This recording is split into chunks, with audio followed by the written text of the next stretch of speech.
काले पति से नाखुश जेठानी बनी गोरे देवर की ऑनलाइन गर्लफ्रेंड। मेघा के छोटे से घर में कोहराम मचा हुआ है। फर्श पर स्टील के बर्तन बिखरे पड़े हैं और एक कांच का गुलदस्ता टूटकर चकनाचूर हो चुका है। वहीं मेघा गुस्से में अपनी अलमारी से कपड़े बाहर फेंक रही है। मैं ये शादी कभी नहीं करूंगी, चाहे कुछ भी हो जाए। माँ, आप लोग मेरे दुश्मन बन गए हैं क्या? उस काले कलूटे लड़के के साथ मैं पूरी जिंदगी कैसे बिताऊंगी? बेटा, जरा होश में आकर बात कर। हमारी गरीबी देख, तेरे पिता की हालत देख। विवेक का परिवार बहुत अच्छा है और वो एक सफल बिजनेसमैन है। बिजनेसमैन है तो क्या उसे मेरी सुंदरता का सौदा करने का हक मिल गया है? मैं इतनी खूबसूरत हूँ, कॉलेज में सब मुझे मुड़कर देखते थे। मैं किसी गोरे और स्मार्ट लड़के के साथ ही शादी करूंगी। तभी प्रकाश कमरे में आते हुए, अरे बहुत हो गया मेघा, अगर तूने इस रिश्ते को ठुकराया तो फिर हमारा और तेरा रिश्ता आज ही खत्म समझ। हम समझ लेंगे कि हमारी बेटी हमारे लिए मर गई है। इतना कहकर वो मेघा की ओर देखे बिना कमरे से बाहर चले जाते हैं। वहीं मेघा सुन्न रह जाती है और बिस्तर पर गिरकर रोने लगती है। देख बेटा, रंग रूप सब कुछ नहीं होता। विवेक भले ही सांवला है लेकिन उसका दिल बहुत साफ है। वो तुझे रानी बनाकर रखेगा। मेरी बात मान ले। माँ, मेरे पास और कोई रास्ता नहीं है। आप लोग मुझे जीते जी मार रहे हैं। ठीक है माँ, अगर आप लोगों की यही जिद है तो मैं तैयार हूँ। कर दीजिए मेरी शादी उस काले से।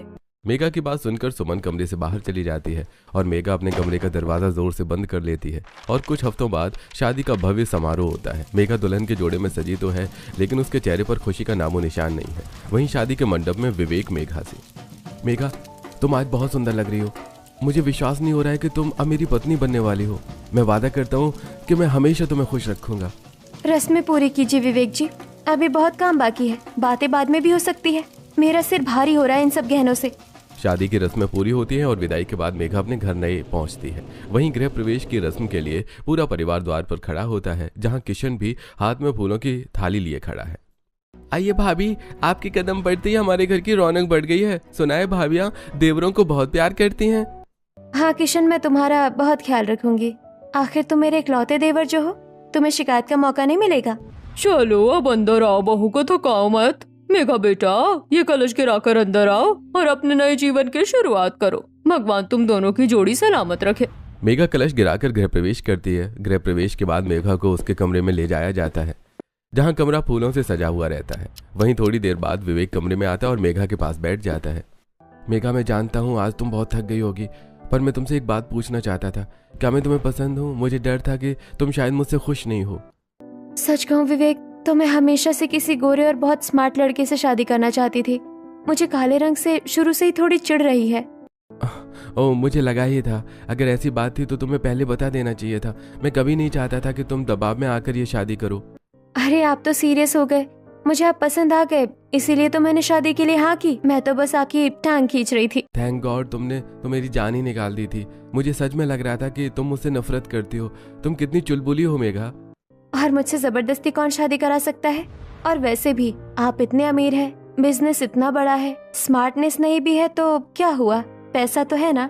क्या तुमने मुझसे सिर्फ पैसों के लिए शादी की है? मेघा, ये सुनकर मुझे थोड़ा अजीब लग रहा है। क्या मेरा व्यक्तित्व तुम्हारे लिए मायने नहीं रखता?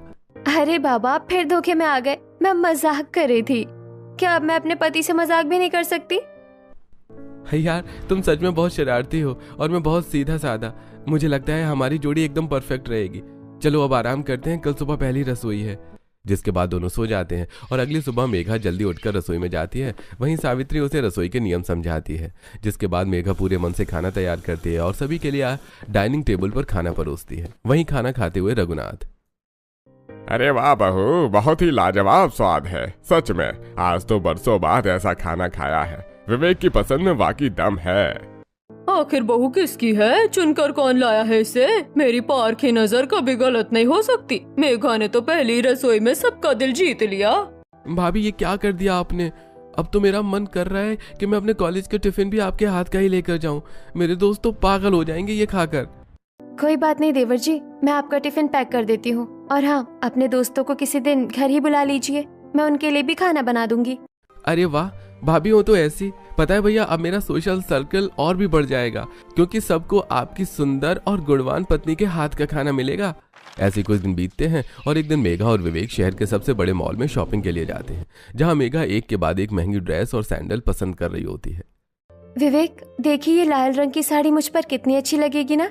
और मुझे वो परफ्यूम भी चाहिए। जो उस कॉर्नर पर रखा है। आज मैं जी भर कर शॉपिंग करूंगी। अरे बिल्कुल मेघा, तुम्हें जो पसंद आए वो लो। मैंने तुमसे कहा था ना कि मैं तुम्हें हर खुशी दूंगा, बस तुम इसी तरह मुस्कुराती रहा करो, वही मेरे लिए सबसे बड़ी कीमत है। तभी अचानक मेघा की नज़र अपनी पुरानी सहेली कृपा पर पड़ती है, जो अपने मंगेतर समीर के साथ वहां घूम रही थी। मेघा उसे देखकर घबरा जाती है और विवेक का हाथ पकड़कर दूसरी तरफ खींचने लगती है। हे भगवान, ये कृपा यहाँ क्या कर रही है? अगर इसने विवेक को देख लिया तो ये मेरा मजाक उड़ाएगी।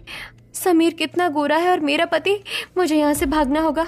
क्या हुआ मेघा, तुम इतनी हड़बड़ी में क्यों हो? अभी तो हम उस तरफ जा रहे थे। क्या तुमने कुछ देख लिया? तुम्हारा चेहरा क्यों पीला पड़ गया है?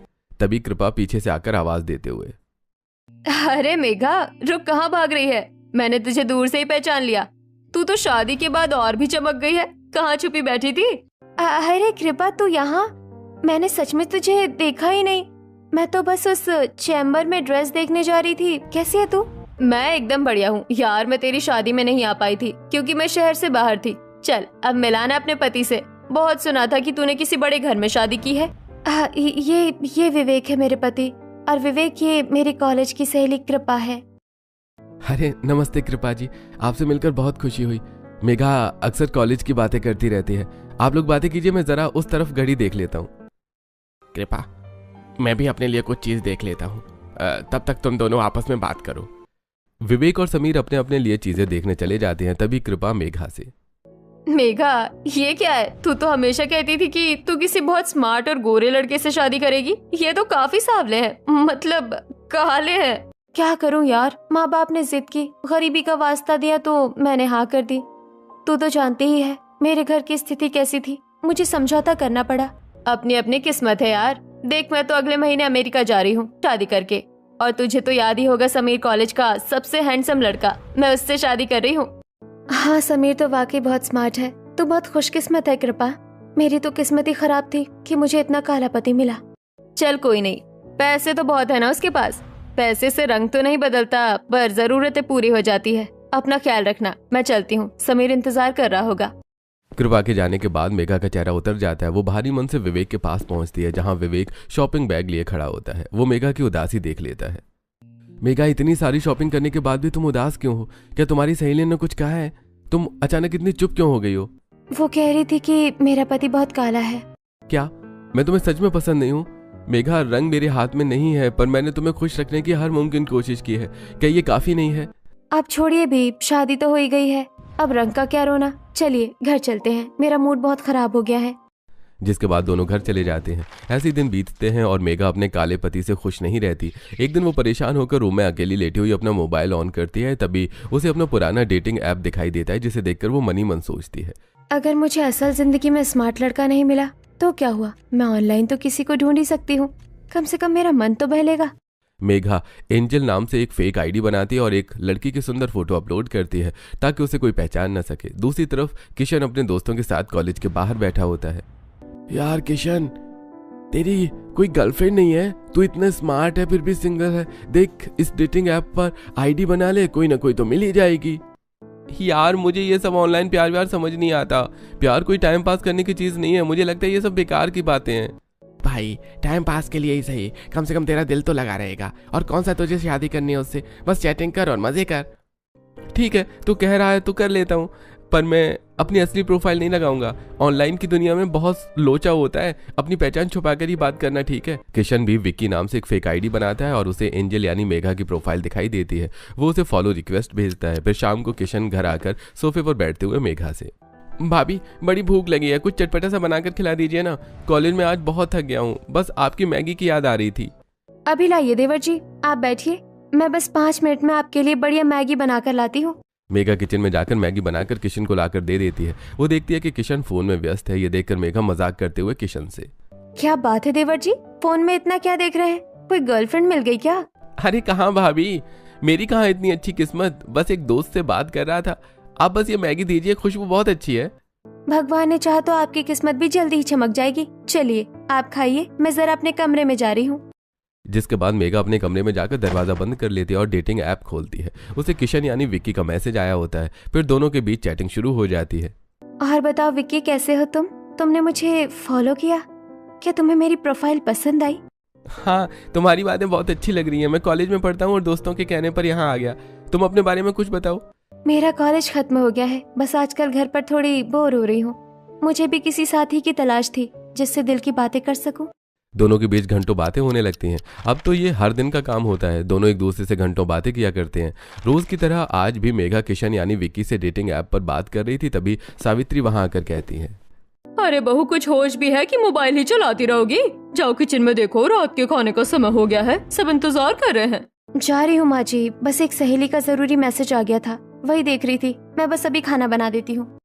जिसके बाद मेघा किचन में जाकर फटाफट खाना बनाकर सभी को परोस देती है। वहीं खाना खाने के बाद विवेक मार्केट जाता है और वहां से आइसक्रीम लेकर आता है। फिर पूरा परिवार हॉल में बैठकर आइसक्रीम खाने लगता है। वहीं मेघा अपनी आइसक्रीम लेकर अपने कमरे में चली जाती है और विक्की यानी किशन को बार बार मैसेज करने लगती है। किशन अपने मोबाइल पर ढेर सारे मैसेज देखकर मनी मन, यार काफी देर हो गई, मैंने उसे रिप्लाई नहीं किया, वो जरूर मेरा इंतजार कर रही होगी, मुझे यहाँ से निकलना होगा।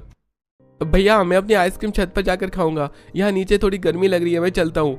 इतना कहकर किशन छत पर चला जाता है और मेघा किचन में बर्तन रखने के बहाने अपना फोन निकाल लेती है। दोनों का ऑनलाइन रोमांस अब धीरे धीरे गहरा होने लगा है। ऐसे कुछ दिन बीतते हैं और एक दिन रात में घर के सभी सदस्य सो चुके होते हैं, लेकिन मेघा अपने बिस्तर पर लेटी हुई मुस्कुरा रही होती है, जबकि बगल के कमरे में किशन तकिए का सहारा लेकर चैटिंग में डूबा होता है।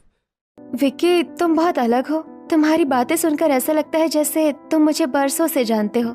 काश तुम हकीकत में भी मेरे इतने करीब होते। एंजल, तुमने मेरा नाम क्या लिया? मुझे तो अपने नाम से प्यार हो गया। मुझे भी तुमसे बात करके एक अजीब सा सुकून मिलता है। अच्छा, तो क्या तुम मुझसे मिलने के लिए बेताब हो और मुझे सामने से देखने के लिए भी? कहीं तुम ऐसा तो नहीं सोचते ना कि मैंने फिल्टर लगाकर अपनी फोटो अपलोड की है? अरे मुझे चेहरे से ज्यादा तुम्हारी सोच से प्यार हो गया है, और वैसे भी जो इंसान मन का सुंदर हो उसका चेहरा तो खूबसूरत रहेगा ही। तुम बस बातें करती रहो, मेरा समय बहुत अच्छा करता है। वहीं अचानक बगल में सोया विवेक करवट बदलता है और उसकी नींद खुल जाती है।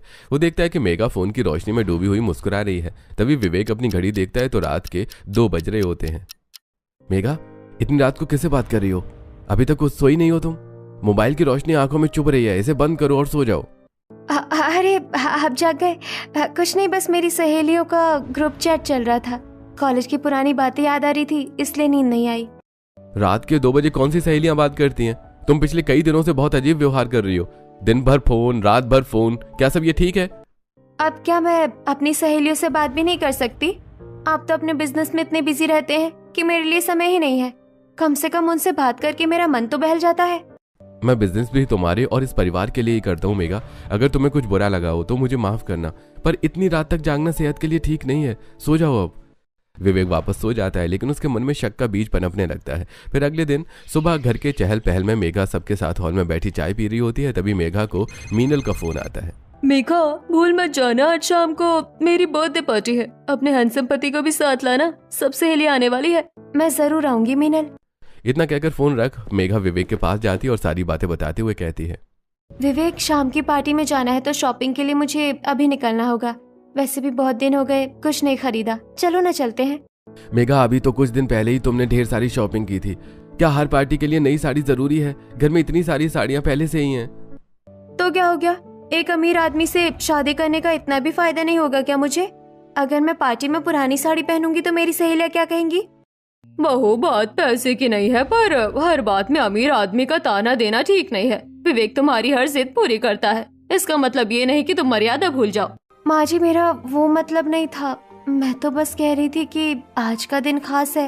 विवेक प्लीज चलिए ना, मुझे बहुत कुछ खरीदना है। विवेक चुपचाप उठ जाता है। वो मन ही मन दुखी है, पर मेघा की बात टाल नहीं पाता। फिर दोनों मॉल पहुंचते हैं। मेघा वहां भी फोन पर लगातार मैसेज करने के साथ साथ कपड़े, सैंडल और परफ्यूम देख रही होती है। ये सब देखकर विवेक दुखी होते हुए, मेघा, क्या तुम मुझे सिर्फ अपने खर्चे पूरे करने के लिए प्यार करती हो? कभी कभी मुझे लगता है कि मेरे दिल की तुम्हें कोई कदर ही नहीं है। अरे आप फिर वही पुरानी बातें लेकर बैठ गए। चलिए ये देखिए, ये परफ्यूम कितना अच्छा है ना, इसे मेरे लिए पैक करवा दीजिए। मैं जानता हूँ मेघा कि तुम मुझे पसंद नहीं करती, तुम सिर्फ मेरे पैसे से प्यार करती हो, पर भगवान से यही प्रार्थना है कि कभी तो तुम मेरा दिल देख पाओगी। ऐसे ही शाम को दोनों पार्टी में पहुंचते हैं, जहां मीनल और बाकी सहेलियां सजी धजी खड़ी होती हैं। जैसे ही विवेक और मेघा अंदर जाते हैं, सहेलियों के बीच कानाफूसी शुरू हो जाती है। फिर थोड़ी देर बाद विवेक जूस लेने दूसरी तरफ जाता है तो मीनल मेघा के पास जाकर, मेघा यार, तू तो परी लग रही है, पर ये तेरे साथ कौन है? क्या ये सच में तेरे पति है? हाँ मीनल, वही है। क्यों, क्या हुआ? कुछ अजीब लग रहा है क्या? नहीं यार, मतलब तू इतनी सुंदर है और गोरी है और ये खैर कोई बात नहीं, आजकल तो जोड़ियां भगवान ही बनाता है, बस थोड़ा मैच अजीब लगा। विवेक वापस आकर मेघा के चेहरे पर छाई शर्मिंदगी देख लेता है। वो वहां चुप रहता है और घर पहुंचकर विवेक मेघा से, मेघा आज पार्टी में तुम्हारी सहेली तुमसे क्या कह रही थी? मुझे लगा जैसे वो मेरा मजाक उड़ा रही थी। क्या सच में तुम्हें मेरे साथ होने पर शर्म आती है? वो यही कह रही थी कि मुझे कोई और लड़का नहीं मिला क्या। अब आप ही बताइए, मैं उसे क्या जवाब देती? लोग तो बातें करेंगे ही ना। मेघा एक बात कहूँ, अगर तुम में मैं बिल्कुल भी पसंद नहीं हो तो मुझसे तलाक ले लो। तुम किसी अपनी पसंद के गोरे लड़के से शादी कर लेना, मैं तुम्हें रोकूंगा नहीं। तलाक? अगर मैंने इसे छोड़ दिया तो मेरे माँ बाप तो गरीब हैं और विक्की से तो अभी शादी की बात भी नहीं हुई। इस स्थिति में मेरा खर्चा कौन उठाएगा? मुझे अभी रुकना होगा। अरे आप तो कुछ भी सोचने लगते हैं। मैं तो फिर से मजाक कर रही थी। मैं आपसे बहुत प्यार करती हूँ विवेक, प्लीज ऐसी बातें मत कीजिए। विवेक उसकी बातों में आ जाता है पर उसका दिल पूरी तरह नहीं मानता। फिर अगले दिन सुबह घर में खुशी का माहौल होता है। सावित्री नाश्ते की टेबल पर किशन से, किशन बेटा, तेरा कॉलेज भी हो गया और अब तो तेरी जॉब भी लग गई। तेरा बड़ा भाई तो सेटल हो गया, अब तेरी बारी है। हमने तेरे लिए शर्मा जी की बेटी रिया का रिश्ता देखा है। लड़की बहुत सुंदर और संस्कारी है। ठीक है माँ, शादी तो आपकी पसंद की लड़की से ही करूंगा। बेटा, रिया बहुत प्यारी बच्ची है, कल हम सब उसे देखने जाएंगे। अगर तुझे पसंद आए तो बात पक्की कर देंगे। अरे वाह देवर जी, आपकी तो लॉटरी लग गई। मैं भी देखना चाहूंगी कि मेरी देवरानी कैसी दिखती है। चलिए कल हम सब साथ चलेंगे। अगले दिन सभी रिया के घर जाते हैं। रिया वाकई देखने में बहुत सुंदर होती है। किशन को वो पहली नजर में पसंद आ जाती है और फिर रिश्ता पक्का हो जाता है। वहीं घर लौटते समय मेघा बेचैनी से मन ही मन सोचती है, किरण की भी शादी तय हो गई। अब तो मुझे जल्दी ही विक्की से मिलना होगा। वो पिछले 2 दिनों से ठीक से रिप्लाई नहीं कर रहा। क्या वो मुझसे बोर हो गया? अगले दिन मेघा कपड़े सुखाने छत पर जाती है और अपना फोन निकालती है। वो विक्की को मैसेज करती है पर उसे नहीं पता कि विक्की मतलब किशन इस समय अपने कमरे में रिया से फोन पर बात कर रहा होता है। रिया, मुझे तो ऐसा लग रहा है जैसे मैं तुम्हें सालों से जानता हूँ, जैसे ये अरेंज नहीं लव मैरिज हो। हाँ किशन, मुझे भी बिल्कुल ऐसा ही लगता है। बस अब जल्दी से ये दिन बीते और मैं उस घर की बहू बनकर आ जाऊं। मैं तुम्हारी जिंदगी खुशियों से भर दूंगी। वहीं मेघा छत पर खड़ी बार बार फोन चेक कर रही होती है। वो विक्की को डेटिंग ऐप पर कॉल करती है पर कॉल बिजी आता है। उसे चिंता होने लगती है। क्या बात है, विक्की फोन क्यों नहीं उठा रहा और ये ऑनलाइन भी नहीं आ रहा? क्या उसे कोई और मिल गई? मुझे उससे बात करनी ही होगी।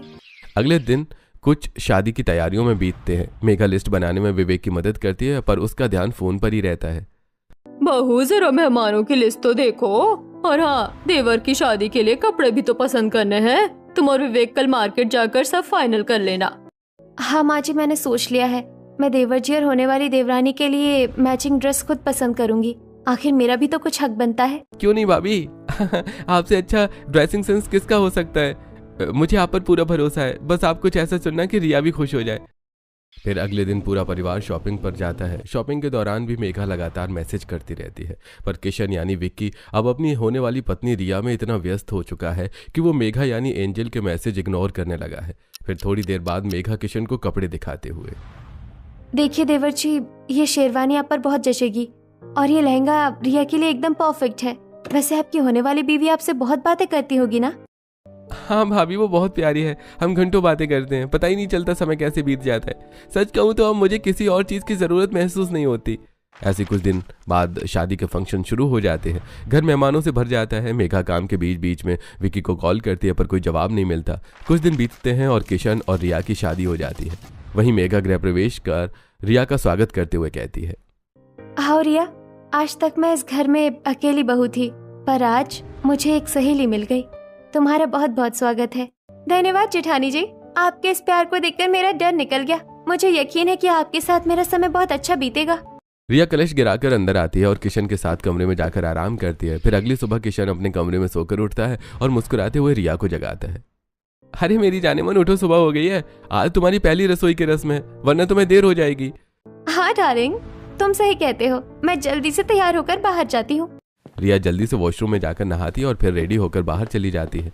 तभी किशन के फोन पर एंजल के मैसेज आते हैं जिसे देखकर किशन मन ही मन, अरे मैं तो एंजल को बताना नहीं भूल गया कि मेरी शादी हो गई है। इतने दिनों से मैंने उसे एक मैसेज भी नहीं किया। वो बेचारी परेशान हो रही होगी। किशन डेटिंग ऐप चालू करता है तो देखता है कि एंजल के दर्जनों मिस्ड कॉल और सैकड़ों मैसेज हैं। तभी एंजल का ऑनलाइन कॉल आने लगता है। किशन फोन उठाता है। कैसे हो तुम? क्या तुम्हें जरा भी अंदाजा है कि मैं किस दौर से गुजरी हूँ। तुमने मेरा फोन क्यों नहीं उठाया? क्या मैं तुम्हारे लिए कुछ भी नहीं हूँ? अरे रिलैक्स एंजल, मेरी बात तो सुनो। मेरी शादी हो गई है। मैं पिछले कई दिनों से उसी के फंक्शन में बिजी था। मैं तुम्हें बताना भूल गया था। उसके लिए माफी चाहता हूँ। क्या तुमने शादी कर ली? तुमने मुझे धोखा दिया। तुमने मुझे धोखा दिया है किशन। मैंने तो तुम्हारे साथ अपनी पूरी जिंदगी गुजारने के सपने देख लिए थे। देखो, ये ऑनलाइन प्यार सिर्फ बातों तक ही ठीक था। असल जिंदगी अलग होती है। अब मेरी शादी हो गई है, मेरी पत्नी को पता चला तो मेरी दुनिया उजड़ जाएगी। मुझे भूल जाओ, इसी में भलाई है। इतना कहकर किशन फोन काट देता है और मेघा अपने कमरे में फूट फूट कर रोने लगती है। उसे नहीं पता कि उसकी दुनिया अब किस मोड़ पर खड़ी है। उसकी आंखों में आंसू थम नहीं रहे होते। तभी बाहर से सावित्री की आवाज आती है जो उसे वास्तविकता की दुनिया में वापस खींचती है। अरे ओ मेघा, कहाँ रह गई? जरा बाहर तो आ। देवरानी किचन में अकेले है, उसकी पहली रसोई है, जरा उसकी मदद तो कर दे जाकर। जी माँ जी, बस आई। मेरी तबीयत थोड़ी ठीक नहीं लग रही थी, इसलिए लेटी हुई थी। मैं बस अभी हाथ मुंह धोकर रसोई में पहुंचती हूँ।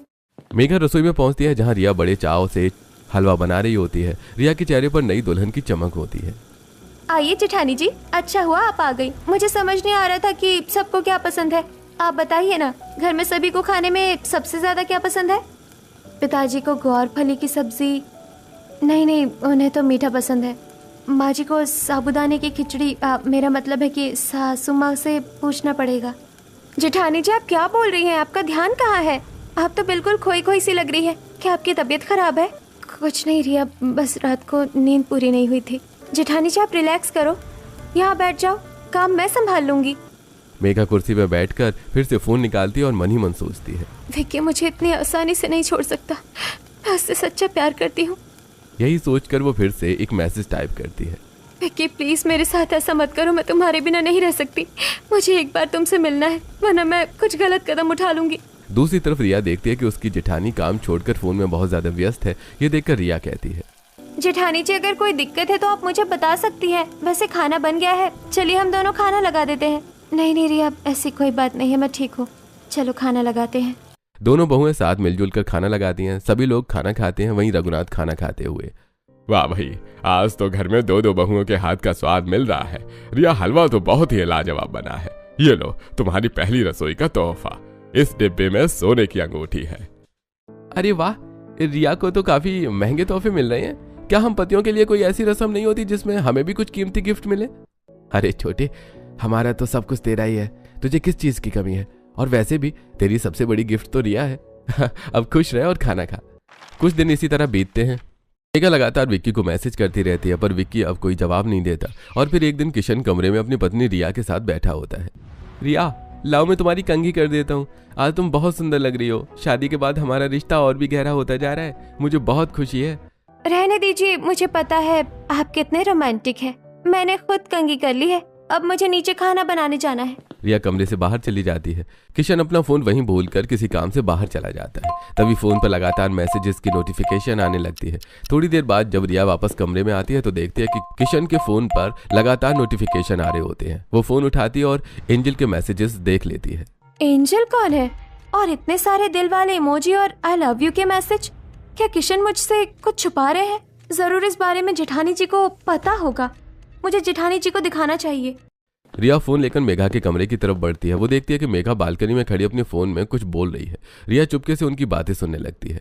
विक्की, तुम फोन क्यों नहीं उठा रहे? क्या मेरी तड़प तुम्हें दिखाई नहीं देती?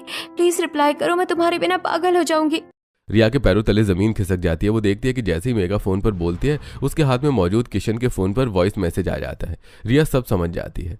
तो ये सब चल रहा है मेरे पीछे? मेरी जेठानी मेरे पति की ऑनलाइन गर्लफ्रेंड है? रिया चुपचाप अपने कमरे में वापस आ जाती है। तभी किशन बाथरूम से बाहर आ जाता है और अपना फोन रिया के हाथ में देकर चौंक जाता है। अरे रिया, तुम मेरा फोन, मेरा मतलब है ये फोन यहाँ कैसे? तुम कुछ देख रही थी क्या? मुझे सब पता चल गया। किशन, आपका और भाभी का चक्कर चल रहा है ना? मैंने सब देख लिया है। ये एंजल आपकी भाभी मेघा है। क्या भाभी? वो भाभी नहीं है, मेरी ऑनलाइन गर्लफ्रेंड एंजल है। अपनी सगी भाभी के बारे में तो मैं ऐसा कभी सोच भी नहीं सकता। इसका मतलब तुम्हें भी नहीं पता कि तुम्हारी ऑनलाइन गर्लफ्रेंड एंजल कोई और नहीं, तुम्हारी अपनी भाभी है? हाँ रिया, वो मेरी ऑनलाइन गर्लफ्रेंड जरूर थी, पर मुझे नहीं पता कि वो मेरी भाभी हैं। ये सब शादी के पहले का है, अब मेरा उनसे कोई संबंध नहीं है। शादी के पहले का था तो शादी के बाद ये मैसेज क्यों? और भाभी अभी भी आपसे मिलने की भीख मांग रही है। उन्होंने भैया को धोखे में रखा है। रिया मेरी बात सुनो, मुझे नहीं पता था कि मेरी ऑनलाइन गर्लफ्रेंड मेरी भाभी हैं। ये तो तुम मुझे बता रही हो। मैंने उन्हें बहुत समझाया पर वो नहीं मान रही थी। मैं बस इंसानियत के नाते उन्हें जवाब दे रहा था ताकि वो कोई गलत कदम न उठा लें। तुम चैट देख सकती हो। रिया चैट पढ़ती है और उसे यकीन हो जाता है कि किशन अपनी तरफ से रिश्ता खत्म करना चाहता है। ठीक है, मैं आप पर भरोसा करती हूँ, पर अब आप वही करेंगे जो मैं कहूँगी। उन्हें एक मैसेज करिए और मिलने के लिए फैमिली रेस्टोरेंट बुलाइए। पर रिया, अगर भैया को पता चला तो घर टूट जाएगा। क्या कोई और रास्ता नहीं है? मुझे बहुत डर लग रहा है। डरने से सच नहीं बदलेगा। उन्हें विक्की बनकर मैसेज कीजिए कि आप लाल शर्ट पहनकर और हाथ में लाल गुलाब लेकर शाम को रेस्टोरेंट में मिलेंगे। किशन वैसा ही करता है जैसा रिया कहती है और फिर शाम के समय मेघा काले रंग की साड़ी पहनकर सज धज कर रेस्टोरेंट पहुंचती है। वहीं कोने की मेज पर लाल शर्ट पहने एक शख्स पीठ फेर कर बैठा होता है जिसके हाथ में गुलाब है। मेघा पीछे से जाकर उसे गले लगा लेती है। आखिर वो दिन आ ही गया विक्की। मैं जानती थी तुम मुझसे दूर नहीं रह पाओगे। मैं उस काले पति को छोड़ने के लिए तैयार हूँ। किशन धीरे से पलटता है और फिर, अच्छा तो आप भैया को छोड़कर मेरे पास आ जाएंगी? क्या आपको जरा भी शर्म नहीं आई ये सब करते हुए भाभी? किशन, तुम यहाँ क्या कर रहे हो? मेरा मतलब है विक्की कहाँ है? तुम लाल शर्ट में क्यों हो? हाँ, मैं ही आपका ऑनलाइन बॉयफ्रेंड विक्की हूँ भाभी। मुझे आज पता चला कि जिसे मैं एंजल समझ रहा था वो मेरे अपने घर की इज्जत को मिट्टी में मिला रही है। तो क्या हुआ? अगर तुम ही हो तो और भी अच्छी बात है। मैं विवेक को छोड़ दूंगी, हम दोनों भाग जाएंगे। तुम भी रिया को छोड़ दो, हम बहुत खुश रहेंगे। तभी पीछे से विवेक और रिया सामने आते हैं। विवेक का चेहरा गुस्से से तमतमाया और आंखों में नमी होती है। उसने मेघा की सारी बातें सुन ली हैं। मुझे पहले से ही शक था मेघा कि तुम सिर्फ पैसों के लिए हो, पर आज मैंने अपनी आंखों से देख लिया कि तुम कितनी गिर सकती हो। आप यहाँ कैसे? मेरी बात सुनिए, ये सब एक मजाक था। मैं तो बस किशन की परीक्षा ले रही थी कि वो रिया के प्रति वफादार है या नहीं।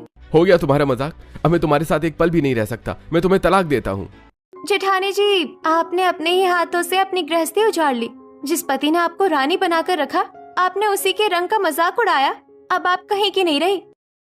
भाभी, आपने बहुत गलत किया। अब इस घर में आपके लिए कोई जगह नहीं है। मैं भैया के फैसले के साथ हूँ। जिसके बाद विवेक, रिया और किशन रेस्टोरेंट से बाहर निकल जाते हैं। मेघा रेस्टोरेंट के बीचों बीच अकेली खड़ी रह जाती है। नहीं विवेक, मुझे माफ कर दो। मैं कहाँ जाऊंगी? मेरा सब कुछ खत्म हो गया। एक झूठे दिखावे के चक्कर में मैंने अपना घर खो दिया। मेघा अब अकेली है। न उसके पास विवेक का पैसा है, न किशन का प्यार और न ही समाज में इज्जत। उसकी सुंदरता उसके किसी काम की नहीं रही।